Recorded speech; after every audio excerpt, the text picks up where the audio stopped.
Testing, 1, 2, 3. How are we doing? One of my members in Greensboro coded.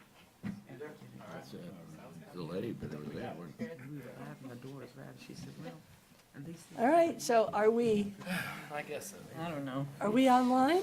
We might be. All right, well, whatever. I will officially call to order our special meeting of the Brevard City Council on Thursday, October 30th. Welcome to everybody that has joined us. As always, it's great to see the public, and hopefully we are broadcasting, and welcome to everybody that's watching us online. This is a special meeting, so our agenda is somewhat abridged. Madam Clerk, do we have a quorum? Yes, you do have a quorum. All members are present. Okay. I will just introduce everybody that is sitting up here. On my far right is our city attorney, Mac McKellar. Next to Mac is Councilman Lauren Wise. Next to Lauren is Councilwoman Pamela Holder. Next to Pamela is Councilman Mac Morrow. I'm Mayor Maureen Kopoloff. On my immediate left is our city clerk, Denise Hodgson. Next to Denise is Councilman and Mayor Pro Tem Gary Daniel. Next to Gary is Councilman Aaron Baker. And on the far left is our city manager, Wilson Hooper. Okay, with that, Council, you've got the draft agenda. Are there any changes or modifications to the agenda? Do I have a motion to approve the agenda? So moved. second. All in favor? Aye. Agenda is approved. We will move right into public comments. Okay. The public is invited to speak during public comment at this time only on the item on the agenda for this special meeting. Anyone who wants to speak must register with the city clerk, which is what this list is.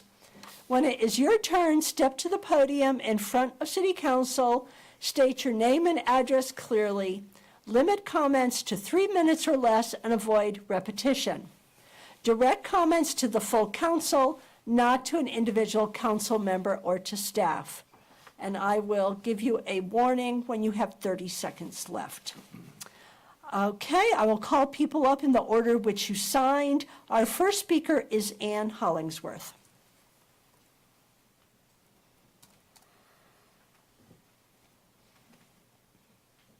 Do I need to bring this down a little bit? Just, Probably. yeah, like that. Like that? Yeah. Okay. Hello. I know most of you, but for those who don't know me, I'm Ann Hollingsworth, and I live at 187 East Main Street, downtown Brevard. And my husband Danny and I own 78 South Broad Street, which is occupied by Headline Salon. Last week, we were out of town when you all had your regular monthly council meeting, and we had just become aware of the issue. So we emailed all our concerns relating to why we did not want a loading zone in front of Headlines, Cycle Works, and Looking Glass Realty. I would like to personally speak with you now for the public record. Brooke McCall, the owner of Headlines, has been in business at that location for 28 years. She has an established clientele. Many of her longtime customers are older and can't physically walk blocks to get their hair done. She has told us she has lost many customers because of the lack of parking now. Another factor that I thought of after I emailed you all is for not putting a loading zone is the lack of visibility. When you come out of First Citizens Bank onto Broad Street, the large tractor trailers would block the line of sight, and this would be extremely dangerous because of the speed people come on Broad Street. And that's all I have to say, and I thank you for your time and consideration. Thank you, Ms. Hollingsworth. Our next speaker is Doug Miller. Raise that back up. Hey, Doug Miller. I live at South Caldwell Street and have a business on West Jordan Street. So obviously have an interest in this conversation. And I attended the committee meeting that you guys had to go over this again last week. was it this week? I don't remember. It was recently. And I just thank you guys for moving with such urgency on this. I do appreciate the sense of urgency with which you're moving. And I think that the decision that was made at the last committee meeting was a good one. I think there was some really good conversation. I feel like we came to a good balance between, you know, making sure that the businesses' needs are met and that the businesses who need to get deliveries needs are met and that the safety of the folks that need to move around is taken into consideration.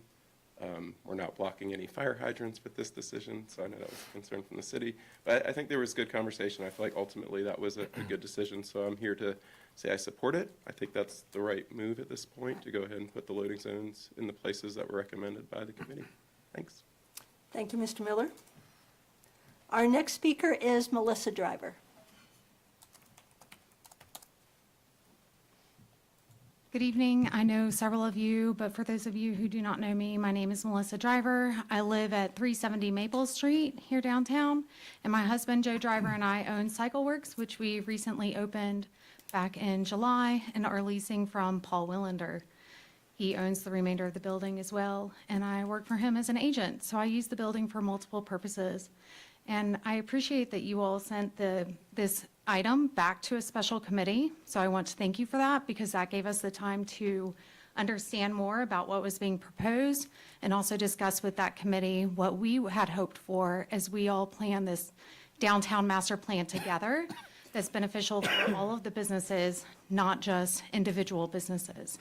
So I appreciate having the ability to have that input and not focus solely on where do we put food trucks, but also our livelihood as a business and a new business and a retail storefront. So thank you for hearing us out at that committee meeting. I also am in agreement with the recommendation that came out of that committee meeting, and I'm looking forward to your approval of that recommendation to place the parking loading zone away from our building and allow there to accommodate still the remaining 3 spaces in front of our building. So thank you very much, and I hope that you come to agreement with it. Thank you, Ms. Driver. All right, and that is everyone that signed up for public comment. All right, we will move on to unfinished business, the South Broad Street restriping plan. And I guess City Manager will Yes, be ma'am. presenting. I'll kick us off, and then I'll throw to David to take us through the alternatives that were discussed by the committee last week, including their recommendation. Just as a reminder to you, council, but also for the benefit of our audience in person and those who are watching the meeting online, this evening's meeting is the result of your instruction from October 20th to send the South Broad Street restriping matter back to the Downtown Master Plan Committee for reconsideration, and the need to have you all confirm or not their recommendation as soon as possible so that we can transmit it to NCDOT and them to their contractor before the contractor's upcoming completion deadline. If we miss that deadline, we'll have to assume the cost of this restriping. If we get it to them on time, which this committee will enable us to do, the vast majority of the cost will be borne by them. So, as I said before, Downtown Master Plan Committee met last week. They reviewed their original proposal from May, heard some public comments, including some of the folks who've shared with you again today, and they reviewed several alternatives that were developed by staff, and they considered an alternative that was proffered by Heart of Brevard, which David will go over as well. Finally, and this is very important, the committee also considered information from the logistics and delivery industry, which Dee Dee Harris reached down into her Rolodex and called one of her contacts to provide to us. And I appreciate that, because they were a stakeholder that we didn't have enough time to involve in this discussion, but they're an important one nonetheless. And so I appreciate her bringing that information to the committee, and it informed our conversation quite helpfully, in my opinion. So before I throw to David, the one thing I'll say is that the logistics folks that she brought information from agreed with us that none of our alternatives are great. There's not one that's perfect and doesn't have some trade-offs. But I personally feel that the alternative which was chosen has the fewest negative trade-offs. And for that reason, I also agree that it's a good way forward. And so I'll now throw to David to take us through the various alternatives, if you would, please, sir. Yes, sir. Mayor, council, good evening. First thing I would like to do is walk us through the current recommendation, and then I can show you the different things that we considered. So the first recommendation that you see, this is, I made our mouse bigger, so hopefully we can see it a little better tonight. This is Broad Street in Jordan with Main up here.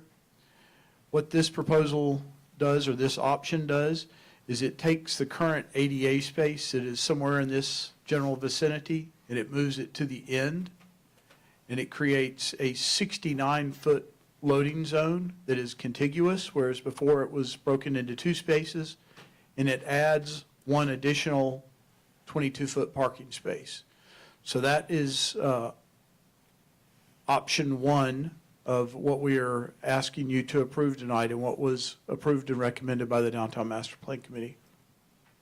Option 2, I'm sorry, this is not option 2, this is part 2.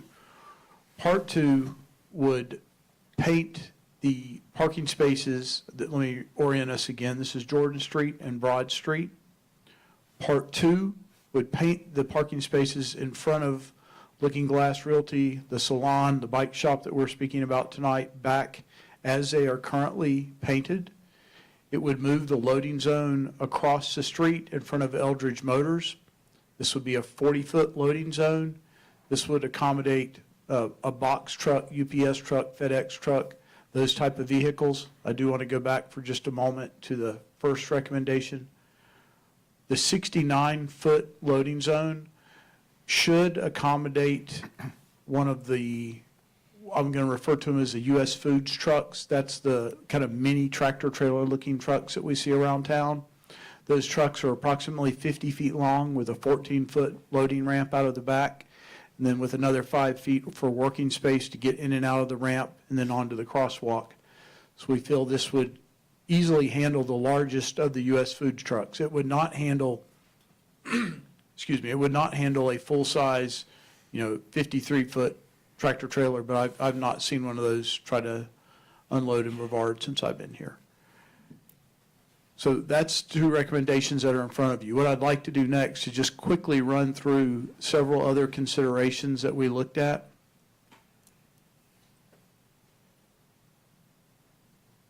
So one of those is the option 1 that we just looked at and recommended to you. Option 2 was a smaller loading zone. This reduced the 69-foot loading zone down to 47 feet with a 22-foot parking space. Now, one thing I do want to just say for clarification, all of these numbers are approximate. They're general. The GPS is not exact, and that's what we've used to get some of these dimensions between this and a combination of field measurements. But things may be a little smaller than what they're actually shown. We typically would make that difference up in the largest space. So in this case, the 47-foot loading zone might be a little smaller, a little larger. In the first scenario, the 69-foot might be a little smaller, a little larger.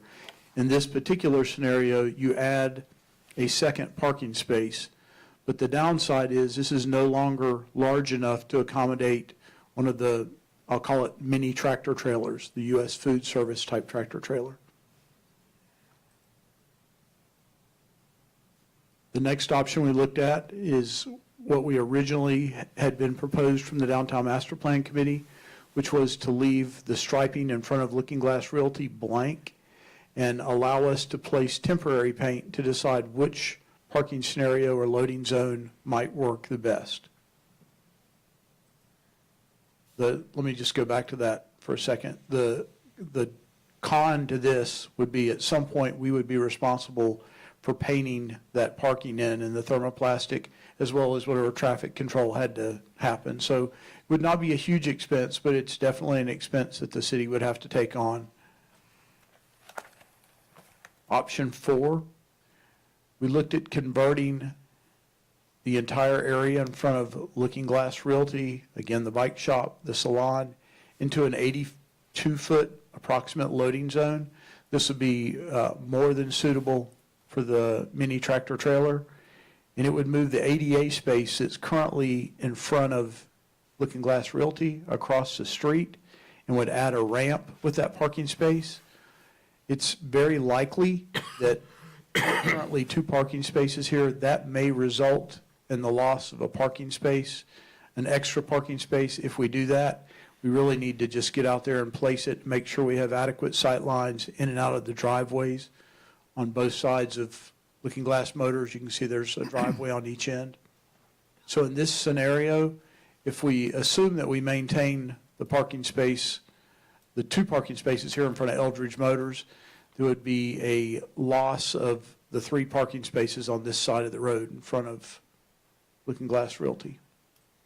Another option we looked at is what we call option 4A. Option 4A, again, has an 82-foot loading zone from Looking Glass Realty down in front of the salon and bike shop.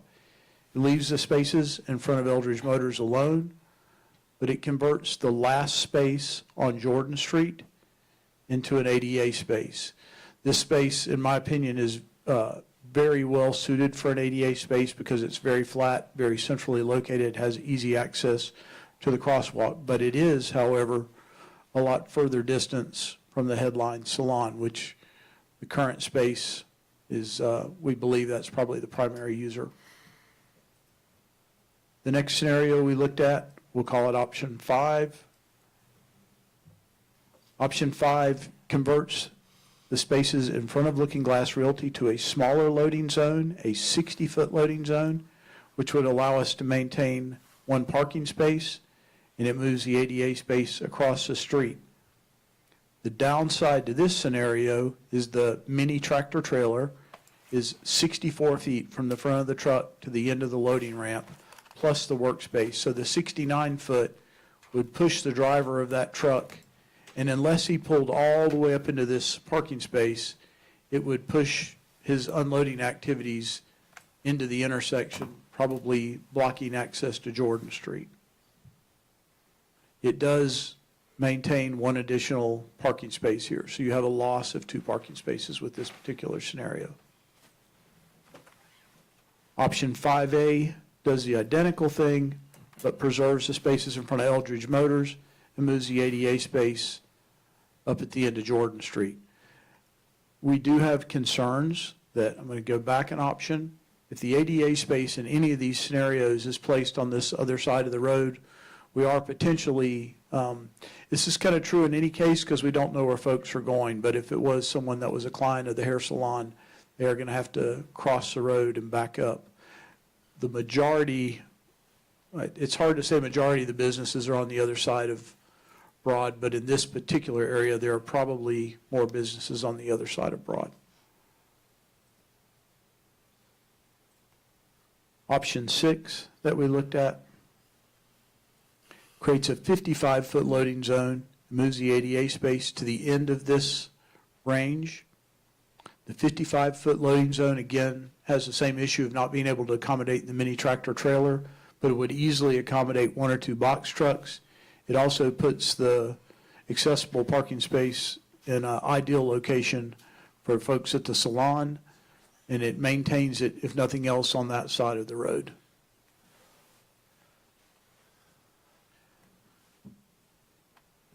That's the options that we reviewed. The Heart of Brevard brought another idea to the table. While I don't have that exact proposal laid out, I do have the dimensions of that area that we can look at. Give me just a second here. I'll try to make this a little bigger. We can see it better.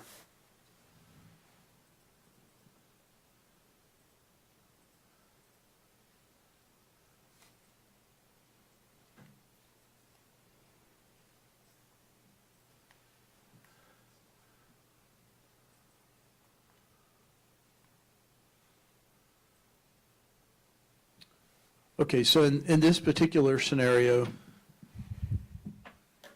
I've just laid some dimensions out here, but what you currently have on East Jordan Street, so let me orient us again. This is East Jordan Street, this is Broad, this is Coyotes right here on the corner. What you presently have in this location are 3 parallel parking spaces that kind of run the length of the building.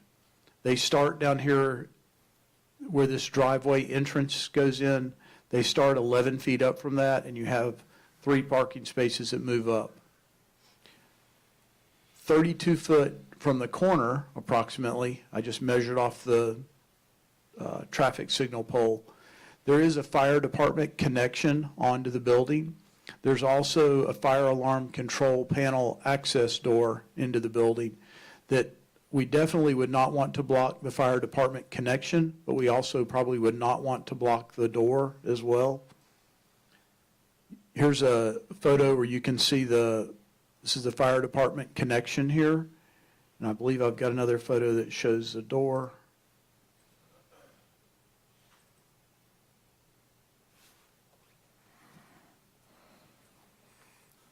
So here you can see the fire department connection and the door. Another issue of concern with East Jordan Street is that it does have 2 lanes as you exit. So it's got 1 lane if you're turning straight, or if you're going straight or turning left, and it has another lane if you're turning right. When they recently repaved, the signal control loops, or that traffic light, were brought a lot further down the street on Jordan. I'm not exactly sure why that is. I suspect it has to do with the stacking count for the light to change. So this really pushes the usable space a lot further down East Jordan Street, especially if you want to give cars space to drive around any potential loading zone that might be there to get stacked into the traffic count. So those loops come down somewhere in this neighborhood where I'm showing my arrow right now. Mr. Hooper, is there anything else you would like me to show or review with them? The other thing we brought up to the committee that they considered was the fact that the downtown master plan foresees one day East Jordan Street being converted into a road with a bike lane on it. And we didn't want to foreclose on that possibility by using that space as a loading zone. And then finally, with the way that the road is oriented, one way going west, to access that loading zone, the trucks would have to drive a big loop around East Main Street, making that tight right turn off of South Broad onto East Main, or that conflicted, and when I mean conflicted, I mean a turn that faces a lot of oncoming traffic, coming left off of North Broad onto East Main. And so just the traffic situation that it would create by forcing trucks to drive all the way around the block to get pointed in the right direction on that potential loading zone was something that we brought up to the committee that they considered when they were making their recommendation. Okay, anything else, Mr. Manager? No, ma'am. All right, council, we are looking for a decision tonight. Do I have a motion? Staff is recommending that you approve the recommendations from the Downtown Master Plan Committee. Do I have a recommendation to approve those? Do I have a motion? A motion, okay. Sorry. A motion that we approve the recommendation from the committee at this past meeting. Do I have a second? Second. Okay, we'll open it for discussion. Ms. Holder? I'm co-chairperson of that committee, and we did not take lightly what needed to happen to not hurt businesses that may be affected by parking a truck there, but we know that loading zones are necessary. And so the idea to take it across the street was a good one, and I felt like the best option. And I'm glad that we were able to come to where we are now, to this point, to move forward. Mr. Morrow? It seems like we found consensus as well, and that's always good. Mr. Wise? Yeah, I think someone stated there's no perfect answer to this problem. I think the original plan in front of Looking Glass was perhaps the easiest for drivers, but I think the impacts outweighed the ease for drivers, and I like this solution in front of Quixote's because it also gets the trucks more where they're likely to be needed. So in light of the not great options, I think this is the best one. And I also appreciate the Downtown Master Planning Committee giving this some extra thought. Mr. Baker? Yeah, just a couple of questions. You mentioned that we heard back from some of the logistics companies. Can you just briefly summarize what their input was? They agreed that putting it down the hill in front of the bank was probably not a great option. That was something that was discussed at the committee meeting, but was put to bed pretty early because of the feedback of the logistics folks. They also agreed that navigating over to East Jordan Street in the large trucks would be tough because most of their traffic, of course, uses Broad as the main artery in and out of town. And then they, as I said, also agreed that none of these solutions were great, but that the one that the committee recommended was, as Councilmember Wise said, sort of the least bad of the decisions. And have we had any other conversations with the DOT contractor on their timing, or we're still kind of unsure of when that might actually happen? We suspect it'll happen very soon. We think that they lost a few days due to weather, and so their deadline has been extended by a few days. So I think we're going to get in under the deadline, but as for when they're going to actually be out there and install it, probably within, what, the next 2 weeks? They had initially indicated they were going to start early this week, so we were really pressed on time, so the weather helped us. So I suspect they're probably delayed on the job they were working on. I suspect they'll start sometime next week, if not, early the week after, is my guess.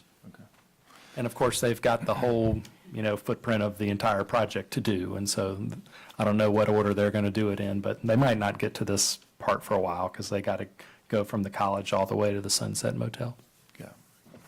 Well, last thing I'll say is just thanks to the staff and the committee for doing some last-minute rescheduling and spending some more time on this that they probably didn't bargain on. So I think we've reached a good consensus and heard from the necessary stakeholders, and I'm comfortable with moving forward. Mr. Daniel? Yeah. This proposal comes to the council with a unanimous vote from the Downtown Master Plan Committee. But I would like to state that my vote was made with the intention of moving this proposal to City Council.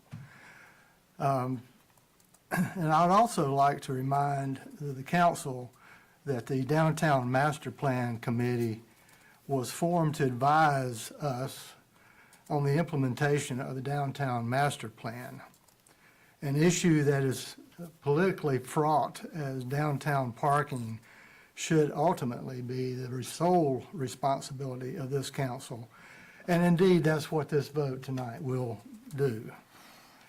The issue I have with this proposal is that it's essentially what's in place now. It's the same proposal that the Downtown Master Plan made previously and was implemented, and obviously it doesn't work. I have a video on my phone from a week ago, a little more over a week ago, of a tractor trailer parked on East Jordan unloading, and the loading zone in front of Coyotes was empty. They had the option to park there, and they did not.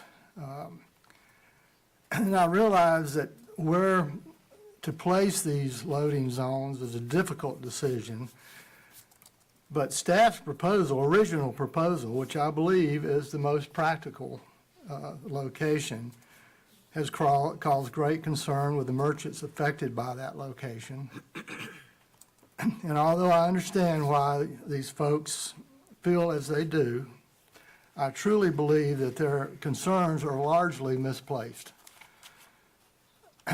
Though it would be much easier for me personally to go along to get along on an issue beset with peril on all sides, and an issue that can easily be rectified if it's later determined that it needs to be so, I was not going to be able to support this.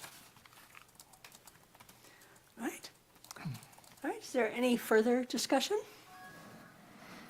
All right, then I have a motion and a second. I will call for a vote. All in favor? Aye. Opposed? Aye. Okay, 4 ayes, 1 nay. Ayes have it, motion passes. All right. That was the only item on our agenda. And with that, I just need a motion to adjourn. So move. Second. All in favor? Aye. Aye. We are adjourned. Thank you. All right.